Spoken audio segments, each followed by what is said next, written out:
भगवति हेशिति कण्ठकुटुम्बिनि भूरि कुटुम्बिनि भूरि कृते जय जय हे महिषासुरमर्दिनि रम्यकपर्दिनि शैलसुते।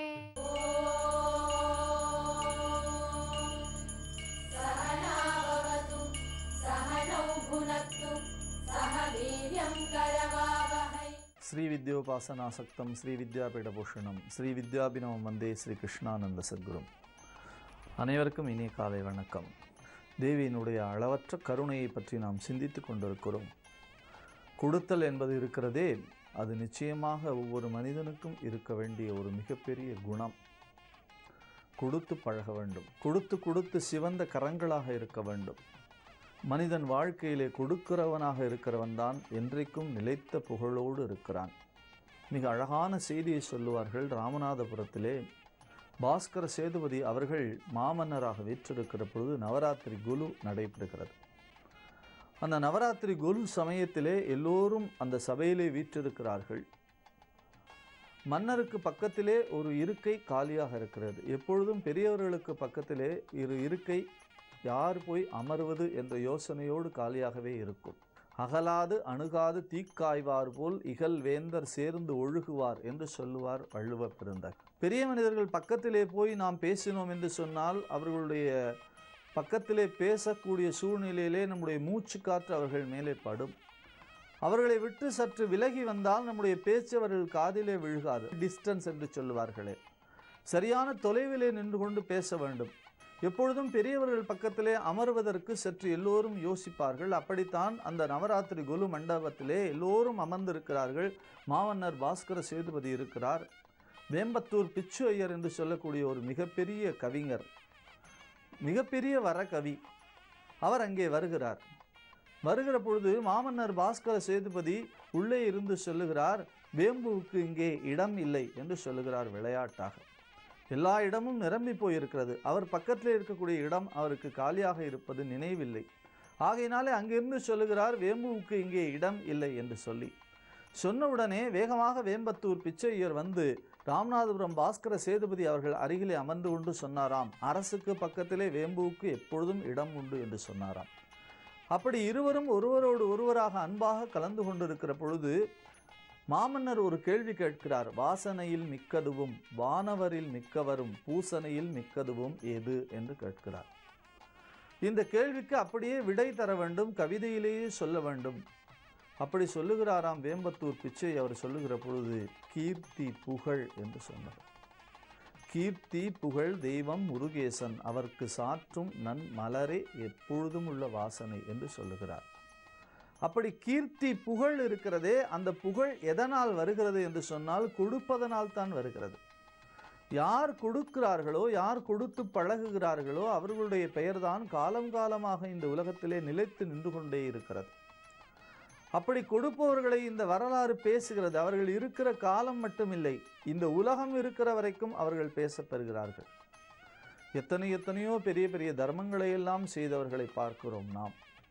தன்னையே இந்த உலகத்திற்கு அளித்தவர்கள் இருக்கிறார்கள். இயற்பகை நாயனார் என்ற ஒரு நாயனார் யாரும் செய்ய முடியாத ஒன்றை செய்தார். என்ன செய்தார் என்று சொன்னால், கர்ணனே கூட செய்யாத ஒரு விஷயம். இறைவன் ஒரு அடியாராக வந்து உன்னுடைய மனைவியைத்தா என்று கேட்டார். மனைவியைத்தா என்று கேட்டவுடனே திரும்பி பார்த்தார். மனைவி உடனடியாக சென்று அடியார் அருகிலே நின்று கொண்டாராம். இந்த ஆளோடு வாழ்ந்தது போதும், நல்ல வேளை விட்டது வம்பு என்று சொல்லி போய் நிற்கவில்லை. என்ன மனைவி என்று சொல்லுகிற பொழுது அழகாக சேக்கிழார் சொல்லுவார், காதல் மனைவி, மிகுந்த பிரியத்தோடு இருக்கக்கூடிய மனைவி, தன்னுடைய கணவனுக்கு எந்த விதத்திலும் கூட மாறாமல் மனம் மாறாமல் நடக்க வேண்டும் என்பதற்காக அப்படியே அடியாருக்கு பக்கத்திலே போய் நின்று கொண்டு விட்டாளாம்.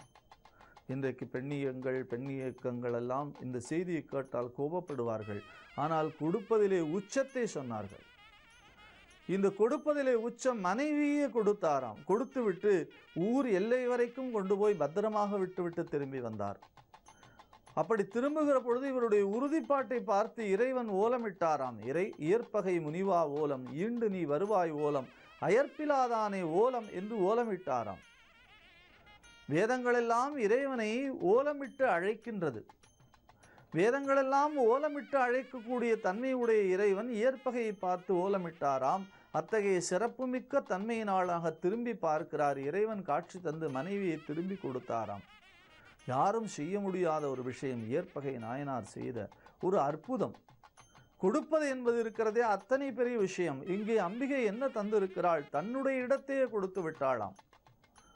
எல்லோருக்கும் யார் வந்து கேட்டாலும், யார் சரணம் அடைந்தாலும், வந்தே சரணம் புகும் அடியாருக்கு வானுலகம் தந்தே பறிவுடு தான் போயிருக்கும் சதுர்முகமும் பைந்தேன் அலங்கல் பருமணி ஆகமும் பாகமும் பொன் செந்தேன் மலரும் அலர்கதிர் ஞாயிறும் திங்களுமே. தேவி எங்கே இருக்கிறாள் என்று கேட்டால் தாமரை மலரிலே இருக்கிறாள். சகஸ்ரதள பத்மஸ்தா என்று லலிதா சகஸ்ரநாமம் சொல்லுகிறது. சகஸ்ராராம் புஜாரூடா என்று லலிதா சகஸ்ரநாமம் சொல்லுகிறது. 6 ஆதாரங்கள் இருக்கிறதே. மூலாதாரம், சுவாதிஷ்டானம், மணிபூரகம், அநாகதம், விசுக்தி, ஆக்ஞா என்று சொல்லக்கூடிய அந்த 6 ஆதாரங்களிலும் வேறு வேறு இதழ்களான தாமரை மலரிலே தேவி விற்றிருக்கிறாள். அப்படி ஞானிகளெல்லாம் அந்த தேவியை 6 ஆதாரங்களிலே வைத்து வழிபாடு செய்யக்கூடிய தன்மையிலே இருக்கிறார்கள். ஆகையினாலே தான் தேவி வெள்ளைத்தாமரை பூவிலே இருக்கிறாள். அங்கே சரஸ்வதியாக வீற்றிருக்கிறாள். செந்தாமரை பூவிலே இருக்கிறாள். செந்தாமரை பூவில் மகாராணியாம். அப்படி செந்தாமரை பூவிலே தேவி வீற்றிருக்கிறாள். பொன் செந்தேன் மலரும் அலர்கதிர் ஞாயிறும் திங்களுமே. அந்த பொன்மயமான அற்புதமான இடத்திலே தேவி இருக்கிறாள். சூரியனிலே தேவி இருக்கிறாள். சந்திரனிலே தேவி இருக்கிறாள். பானுமண்டல மத்தியஸ்தா என்று சொல்லுவார்கள், சந்திரமண்டல மத்தியஸ்தா என்று சொல்லுவார்கள். அப்படி தன்னுடைய வீட்டையே விட்டுவிட்டு தேவி இங்கெல்லாம் குடியிருக்கிறாள் என்று சொன்னால் அவளுடைய கருணை மனம் நமக்கு கற்றுத்தரக்கூடிய பாடம். காஞ்சி மகா பெரியவர் சொன்னபடி தனக்கும் மிஞ்சி தன்னுடைய அடிப்படை தேவைகளையெல்லாம் கூட குறைத்து கொண்டு யார் ஒருவராலே வழங்கக்கூடிய மனம் பெறுகிறார்களோ அவர்கள் பேறு பெற்றவர்களாக இருக்கிறார்கள். நாமும் நம்மால் இயன்றதை, நம்மால் முடிந்ததை என்று சொல்லாமல் நம்மால் நிச்சயமாக செய்ய முடியும் இந்த தர்மத்தை என்று உறுதி எடுத்துக்கொண்டு தர்மத்தின் வழி நடப்போம். தேவியினுடைய திருவருளை பெறுவோம். நன்றி, வணக்கம்.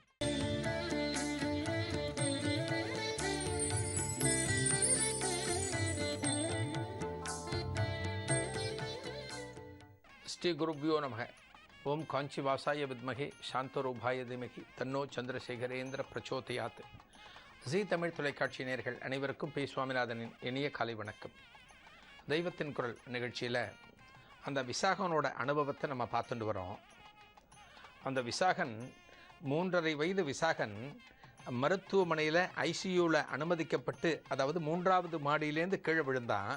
அவனை எடுத்துன்னு வந்து ராயப்பேட்டை ஐசியூவில் சேர்த்துருக்கா, ஜிஹெச்சில் சேர்த்துருக்கா. இந்த பையனுக்கு எந்த விதமான காயமும் இல்லை அப்படின்னு டாக்டர் சொல்லிட்டா. உள்காயம் கிடையாது, ஃப்ராக்சர் கிடையாது, மூளையில் எந்த பாதிப்பும் இல்லைன்னு சொல்லிட்டா.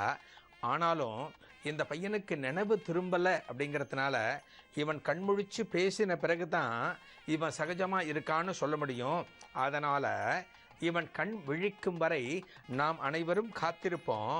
அதன் பிறகு தான் உங்களுக்கு பரிபூர்ணமான ஒரு ரிசல்ட்டை சொல்ல முடியும் அப்படின்னு டாக்டர் சொல்லிட்டா.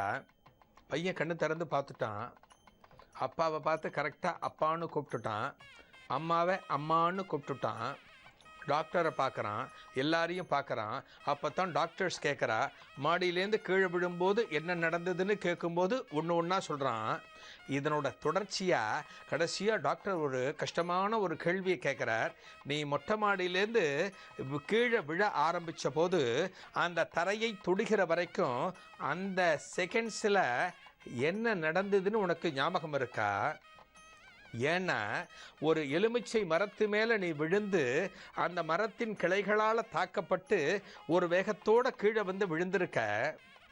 இதுபோல் எந்த குழந்தை விழுந்தாலும் உயிர் பிழைச்சதா சரித்திரமே கிடையாது. ரொம்ப ஆபத்தான விஷயம் அது. ஆனால் நீ தப்பி இருக்க. ஏதோ ஒரு அற்புதம் நடந்திருக்குமோன்னு எனக்கு தோன்றது. உன்னால் என்ன நடந்ததுன்னு சொல்ல முடியுமா அப்படின்னு அந்த தலைமை மருத்துவர் கேட்கும்போது அந்த பையன் சொல்கிறான், 3.5 வயது பையன் சொல்கிறான், விசாகன் சொல்கிறான், மகா சுவாமிகளின் அருள் பெற்ற அந்த குடும்பத்தில் வந்த அந்த பையன் சொல்கிறான், நான் கீழே விழுந்தேனா, மாடியிலேருந்து கீழே விழும்போது ஒரு சாமியார் ஒருத்தர் என்னை கையில் பிடிச்சுண்டார். என்னை கையில் பிடிச்சுண்டு கீழே இறக்கி விட்டுட்டார். கீழே தரையில் என்னை இறக்கி வச்சுட்டு என்னை படுக்க வச்சுட்டு அங்கிருந்து அவர் போயிட்டாருங்கிறார். அத்தனை பேருக்குமே பேச்சு மூச்சு இல்லை. டாக்டர் ஆகட்டும், அப்பா அம்மா ஆகட்டும், எல்லாரும் இதை கேட்குறா. என்னடா இந்த பையன் இப்படி சொல்கிறான்? மாடியிலேருந்து கீழே விழுந்தேன், ஒரு சன்னியாசி மாதிரி, ஒரு சாமியார் மாதிரி ஒருத்தர் என்னை கையில் பிடிச்சுண்டார். கையில் பிடிச்சிட்ட உடனே அப்புறமா என்னை கீழே இறக்கி விட்டார், என்னை படுக்க வச்சுட்டு அவர் பாட்டுக்கு போயிட்டாருங்கிறான். உடனே அந்த சீனிவாச ஐயருக்கு தோன்றது, காஞ்சி மகா பெரியவா தான், நமது குலதெய்வமாக வணங்கக்கூடிய காஞ்சி மகா சுவாமிகள் தான் எத்தனையோ பல்லாயிரக்கணக்கான பக்தர்களை காத்து அருள் புரிகின்ற அந்த மகான் தான் இன்றைய தினம் இந்த இடத்துக்கு வந்து இந்த பையனை தாங்கி பிடிச்சு, இந்த பையனுக்கு எந்த விதமான காயமும் கூடாதுங்கிறதுக்காக தாங்கி பிடிச்சி கீழே விட்டுட்டு போயிருக்கார் போல இருக்கு அப்படின்னு இவர் மனசில் உதிச்சு, சீனிவாச ஐயர் என்ன பண்ணுறார், தன்னோட படத்தை, தன்னோட பாக்கெட்டில், தன்னோட சட்டை பாக்கெட்டில் பெரியவா படம் ஒன்று எப்பவும் வச்சுட்டுருப்பார். ஒரு மகாபெரியவா படம் வச்சுட்டுருப்பார். அந்த படத்தை எடுத்து அவனுக்கு முன்னாடி காமிக்கிறார். எதுவும் பேசலை. இவர் தானே உன்னை காப்பாத்தினார்னு கேட்கல. அந்த படத்தை எடுத்து அவனுக்கு முன்னாடி காமிக்கிறார். அப்போ விசாகன் சொல்கிறான், இவர் தான்ப்பா வந்தார் அப்படிங்கிறான். இவர் தான் வந்து என்னை பிடிச்சி என்னை தாங்கிண்டு அப்புறமா கீழே இறக்கி வச்சுட்டு போயிட்டாருங்கிறான். யாருக்கு என்ன பேச்சு வரும்? யாரான ஏதான பதில் சொல்ல முடியுமா? இந்த குழந்தை கீழே விழுந்து உயிர் போக வேண்டியது. இந்த குடும்பம் தனது அனுகிரகத்துக்கு உட்பட்ட குடும்பம், தன்னை குலதெய்வமாக கொண்டாடி வருகின்ற குடும்பம், தனக்கு எல்லா விதமான வழிபாடுகளையும் காலம் தவறாமல் பண்ணி வருகிற குடும்பம். அப்பேற்பட்ட குடும்பத்தோட வாரிசுகள் இவாள்லாம். இந்த குடும்பத்துக்கு எந்த விதமான சங்கடமும் வரக்கூடாதுன்னு காஞ்சி மகா சுவாமிகளே அந்த நேரத்தில் இந்த இடத்துக்கு வந்து இந்த பையனை பிடிச்சி எந்த விதமான அடியும் படாமல் கீழே இறக்கி வச்சுட்டு போயிருக்கார். அதை பையனும் உறுதி பண்ணிட்டான். டாக்டர்ஸும் இதை கேட்ட பிறகு அந்த தலைமை மருத்துவரும் சொல்கிறா, வாய்ப்பு இருக்குது, அப்படி நடக்க வாய்ப்பு இருக்குது. ஏன்னா இந்த பையனோட உடலில் எந்த விதமான காயமும் கிடையாது. அதுபோல் ஒருவர் வந்து இந்த பையனை தாங்கி பிடிக்கலைன்னா இந்த பையன் உயிர் இன்னைக்கு இருக்குமாங்கிறது சந்தேகம். இது நடக்க வாய்ப்பு இருக்குது. ரொம்ப ஆச்சரியமான பையன், ரொம்ப அதிர்ஷ்டமான பையன் அப்படின்னு டாக்டர், அந்த தலைமை மருத்துவர் அந்த விசாகனோட கன்னத்தை லேசாக தட்டிட்டு, செல்லமாக தட்டிட்டு அங்கேருந்து வெளியே போயிட்டார். அந்த குடும்பத்தில் இருக்கிற அத்தனை பேரும் அவனை கொண்டாட ஆரம்பித்தா. ரொம்ப இயல்பாயிட்டான், எல்லார்கிட்டையும் பேச ஆரம்பிச்சிட்டான். அதன் பிறகு ஒரு சில நாட்கள்லேயே, நல்லா கவனிங்க, ஒரு சில நாட்கள்லேயே இந்த பையனுக்கு எந்த விதமான அபாயமும் இனி கிடையாது. இவனுக்கு எந்த விதமான சிகிச்சையும் இனி தேவை கிடையாது. இவன் வழக்கம் போல் வீட்டில் இருக்கிறான், வழக்கம் போல் பள்ளிக்கு போகலாம், இவன் என்ன செய்யறானோ இயல்பான நடவடிக்கையில் இருக்கலாம் அப்படின்னு சொல்லிட்டு 1-2 நாளில் இந்த பையனை டிஸ்சார்ஜ் பண்ணிட்டா. இந்த பையன் தனக்கு நடந்த சம்பவத்தை பற்றியே ஒரு பிரஜை இல்லாமல் ரொம்ப கேஷுவலாக நடமாட ஆரம்பித்தான். சாதாரணமாக தடுக்கி விழுந்தாலே ஒரு 10 நாள் 15 நாள் ஆஸ்பத்திரியில் இருக்கக்கூடிய காலம் இது. ஒரு கல் தடுக்கி விழுந்தாலே நமக்கு என்ன ஆகும்னு சொல்ல முடியாது. மகா பெரியவா என்கிற மாபெரும் சக்தியின் அருளால் 3வது மாடியிலேருந்து விழுந்த பையன் எந்த விதமான அடியும் இல்லாமல் உயிர் பிழைச்சான் அப்படிங்கிறத நாம் எங்கே கேட்க முடியும்? இதன் பிறகு நடந்தது இன்னும் ஆச்சரியம். இந்த பையனை கூட்டிண்டு இவா காஞ்சிபுரத்துக்கு போகிறா. அந்த இடத்துல என்ன நடந்தது அப்படிங்கிறத ஒரு சிறிய இடைவேளைக்கு பிறகு பார்க்கலாம்.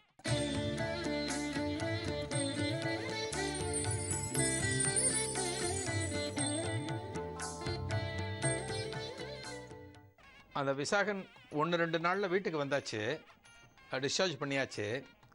இந்த பையனை கூட்டிட்டு மகா பெரியவா எத்தனை பெரிய அற்புதத்தை பண்ணி இந்த பையனோட உயிரை அப்படியே மீட்டு கொடுத்துருக்கா இந்த குடும்பத்துக்கு.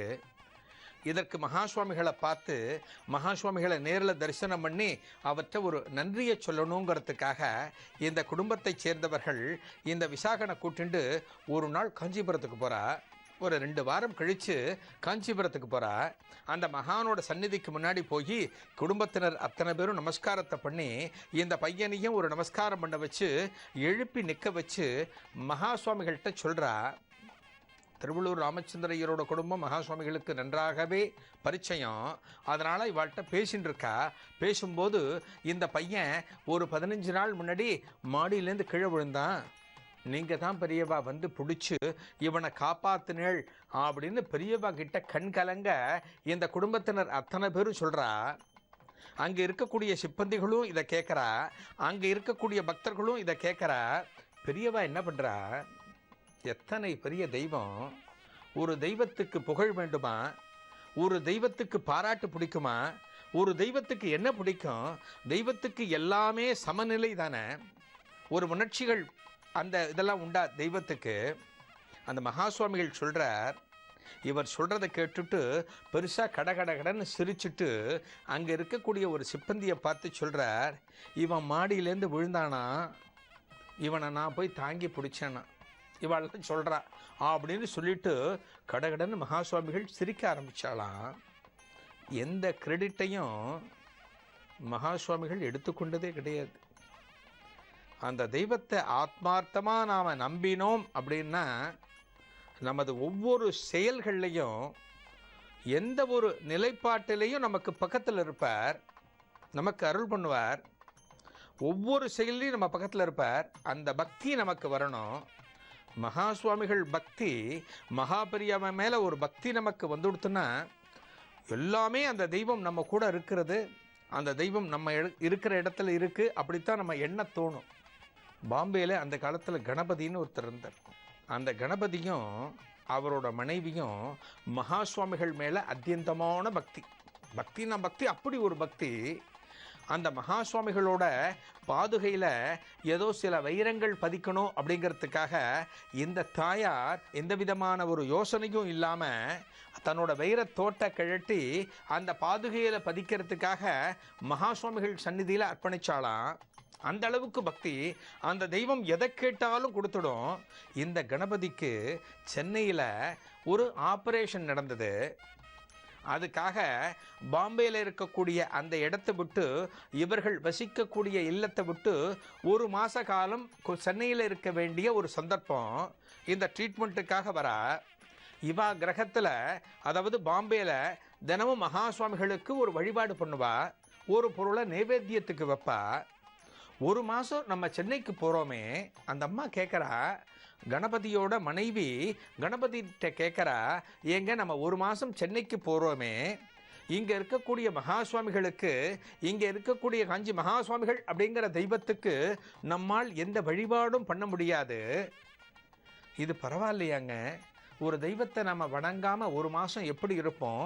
ஒரு தெய்வத்துக்கு நைவேத்தியத்தை சமர்ப்பிக்காமல் எப்படி ஒரு மாதம் நம்மால் இருக்க முடியும்? நம்ம வீட்டில் ஒரு குழந்தை இருந்தால் அந்த குழந்தையை நாம் பட்டினி போடுவோமா? அந்த குழந்தைக்கு எந்த ஆகாரத்தையாவது கொடுக்காமல் இருப்போமா? இந்த தெய்வத்தை விட்டுட்டு ஒரு மாதம் நாம் எப்படிங்க போய் சென்னையில் இருக்க முடியும்னு கேட்டபோது அவர் சொன்னார், கணபதி, அந்த உண்மையான பக்தர் மகா சுவாமிகள் மேலே அத்தியந்தமான பக்தி வச்சுருக்கக்கூடிய அந்த கணபதி சொல்கிறார், நம்ம ஒன்று பண்ணுவோம், வழிபாடு பண்ண முடியாது, பூக்களை சார்த்த முடியாது, வேற எதுவும் பண்ண முடியாது, ஆனாலும் தினமும் ஆகாரம் இவருக்கு தேவை, தினமும் நைவேத்தியம் தேவை. அதனால் ஒரு டப்பாவில் கொஞ்சம் போகிற திராட்சைகளை, உலர்ந்த திராட்சைகளை போட்டு இந்த மகானோட படத்துக்கு முன்னால் வச்சுட்டு நாம் ஒரு பிரார்த்தனை பண்ணிவிட்டு இங்கேருந்து சென்னைக்கு போவோம். அந்த மகான் இந்த பிரசாதத்தை நைவேத்தியமாக தனக்கு டெய்லி எடுத்துப்பார் அப்படின்னு சொல்லிட்டு போயிருக்க. எப்பேற்பட்ட பக்தி பாருங்கோ! இந்த திராட்சையை வச்சுட்டு போயிடுவோம், அவருக்கு நைவேத்தியம் டெய்லி முக்கியம், அவருக்கு இந்த திராட்சை பயன்படட்டும் அப்படின்னு ஒரு டப்பாவில் வச்சுட்டு போயிட்டா. எங்கள் சென்னைக்கு வந்தாச்சு, அந்த மருத்துவ சிகிச்சைக்காக வந்தாச்சு. மருத்துவ சிகிச்சை முடிஞ்சு போச்சு. ஒரு மாதம் முடிஞ்சு போன பிறகு இவா 2 பேரும் திரும்ப பாம்பேக்கு வரா. பாம்பேக்கு வந்த உடனே அவர்கள் இல்லத்துக்குள்ளே நுழைந்த உடனே, இல்லத்துக்குள் நுழைந்த உடனேயே அந்த தெய்வ சந்நிதிகளுக்கு முதல்ல ஒரு நமஸ்காரத்தை பண்ணுறா. நல்லபடியாக சென்னைக்கு போனோம், ஆப்ரேஷன் நல்லபடியாக முடிஞ்சது, நாங்கள் பத்திரமா திரும்பியாச்சு, எங்களுக்கு நல்லபடியாக அனுகிரகம் பண்ண தெய்வங்களுக்கு நன்றி சொல்லும் விதமாக ஒரு நமஸ்காரத்தை பண்ணினா, நமஸ்காரத்தை பண்ணும்போது அந்த அம்மாவுக்கு அந்த திராட்சை டப்பா கண்ணில் பட்டது. ஆஹா, ஒரு மாதம் முன்னாடி நாம் இங்கிருந்து கிளம்பும்போது ஒரு திராட்சைகளை டப்பாவில் போட்டு வச்சோமே, அந்த டப்பா இங்கே இருக்கு, இதை திறந்து பார்ப்போம். இதை பிரசாதமாக, இதுக்குள்ளே இருக்கிற திராட்சைகளை பிரசாதமாக நாம் கொஞ்சம் எடுத்துட்டு நம்ம இடத்துக்கு பக்கத்தில் இருக்கிறவாளுக்கு கொடுக்கலாம் அப்படிங்கிற எண்ணத்தோட அந்த அம்மா டப்பாவை எடுக்கிறா. கஷ்டப்பட்டு திறந்து பார்க்குறா. எப்படி மூடி வச்சாலோ அதே போல் கஷ்டப்பட்டு திறந்து பார்த்தா உள்ள ஒரு திராட்சை கூட இல்லையா. மகா சுவாமிகளுக்கு நைவேத்தியமாக நான் இந்த திராட்சைகளை உன்னோட சந்நிதியில் வச்சுட்டு போகிறேன் அப்படின்னு அந்த தாயார் உருக்கமாக பிரார்த்தனை பண்ணி வச்சுட்டு போனால், அந்த தெய்வமும் ஒரு உண்மையான பக்தை, தன்னை வணங்கக்கூடிய உண்மையான பக்தை என்ன சொன்னாலோ அதை செஞ்சு கொடுத்து அந்த திராட்சைகளை டெய்லி மகா சுவாமிகள் பாம்பேயில் உட்காந்து சாப்பிட்ருக்க. இதுதான் பக்தி.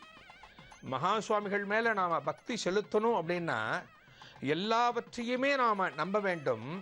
இந்த தெய்வம் இதை எடுத்துக்கும் அப்படின்னு நம்பி வச்சால்தான் அந்த பக்திக்கு ஒரு பரிபூரணம் கிடைக்கும். இதெல்லாம் இதை சாப்பிடுவாரா அப்படின்னு நினச்சா அது பக்தி கிடையாது. மகா சுவாமிகள் மேலே ஒரு அத்தியந்தமான பக்தி நமக்கு இன்றைக்கும் இருந்தால் நாம் என்ன பிரார்த்தனை செய்கிறோமோ நிச்சயமாக அது நிறைவேறும். அடுத்த தெய்வத்தின் குரல் நிகழ்ச்சியில் ஒரு புதிய அனுபவத்தோடு சந்திக்கலாம். நன்றி, வணக்கம்.